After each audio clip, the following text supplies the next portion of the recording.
Hi, welcome to Education in Focus on School World TV.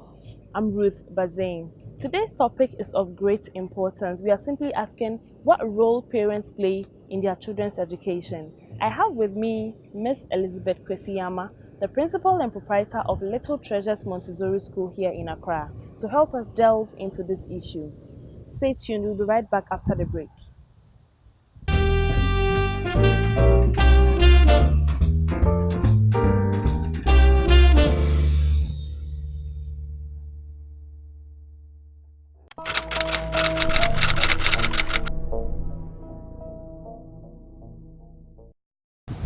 Welcome to the show. I hope you are doing well. I'm doing very well, thank you. And how is managing the school going? Well, we're doing well. We're up to class 3.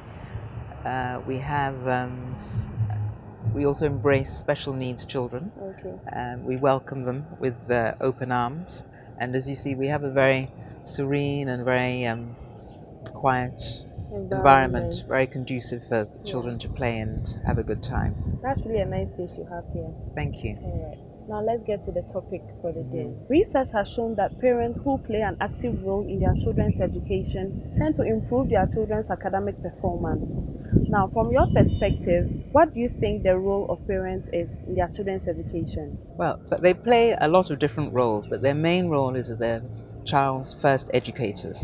You know, they are the child's first teachers. They're role models, they're mentors, they're coaches. They play the role of a protector.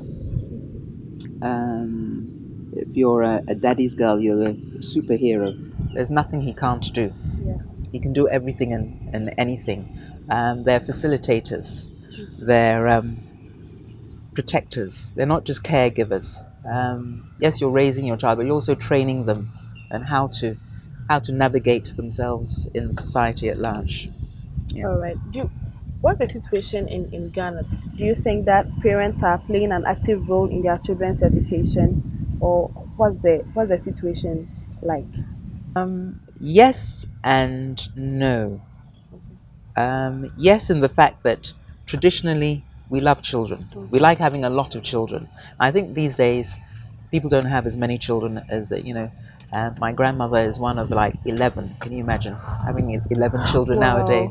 Even getting the space, bedroom and what have you, is incredible. So people aren't having as many children, but traditionally we love children.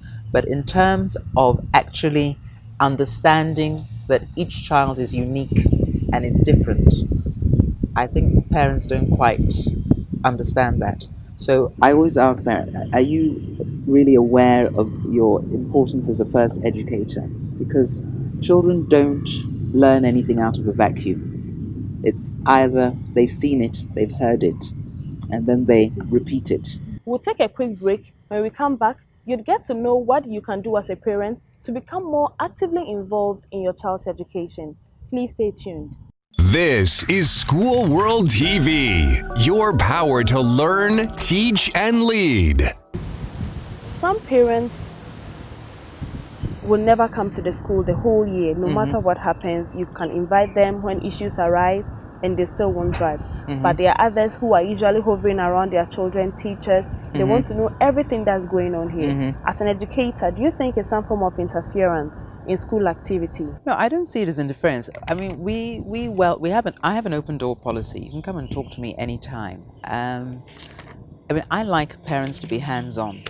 You are, after all, I think the fact that you chose our school above other schools, I mean, we take that very seriously. So if you're entrusting your child, who you brought up, who is precious to you, they're also precious to us. So we have to take good care of them.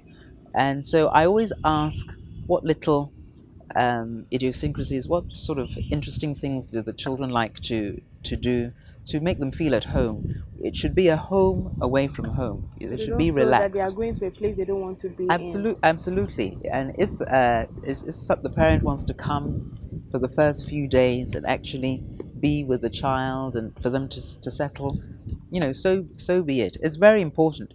See, that transition from home to school the first few weeks. If you don't get that right, it can affect the child for the rest of their lives. So I don't see it as interference. I see it as them taking an active interest and role in their children's lives, guiding them, making sure that they're equipped, their skills are up to date, their talents are up to date, and also it's a partnership. We have to be working together. So once you are informing us and letting us know what is going on in the home, and we tell you what is going on here, and we work together, you'll have a better result in the end, because the child will then feel, yes, they're being nurtured, they're being taken care of really, really well. So it's not interference. It depends how they're also. Can really overdo it. Yes, that's everywhere. What can we do to get more parents to be involved in their children's education?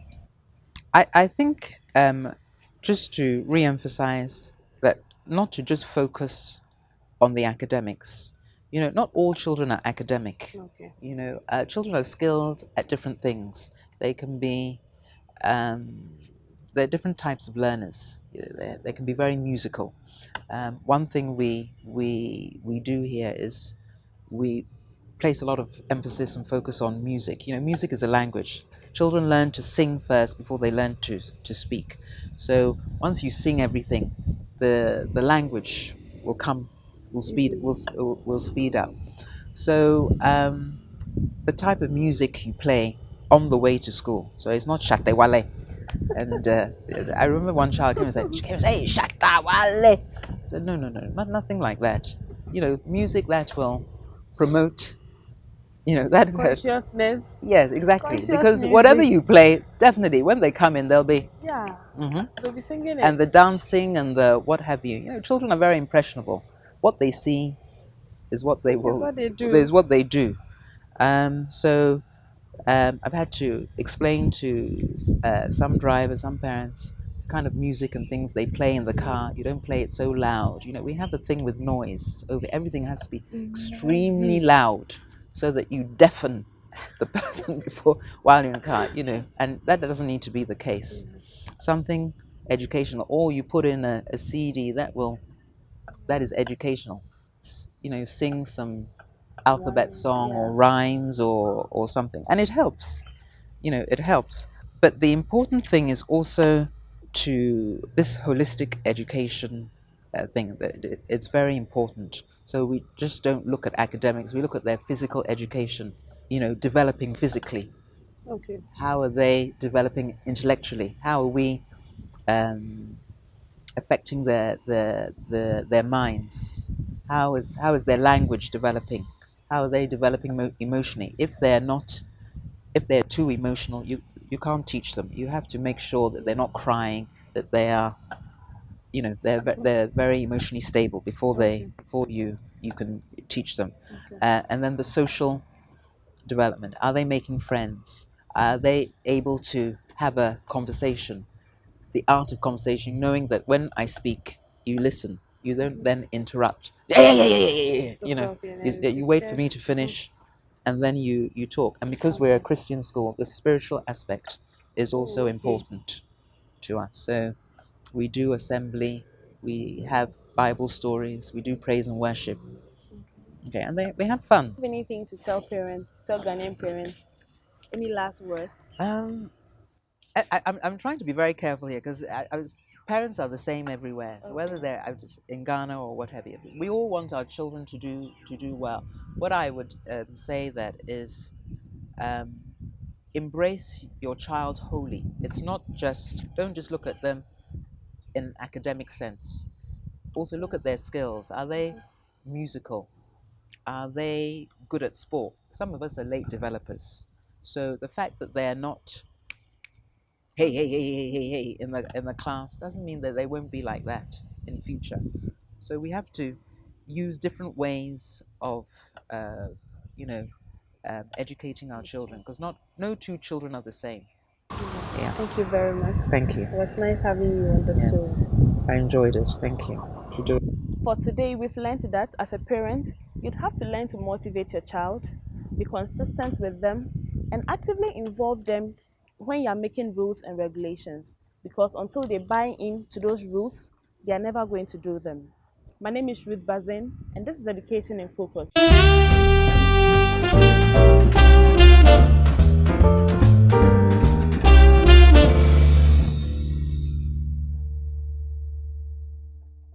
Thanks for watching School World TV, brought to you by Neogenics Education Group.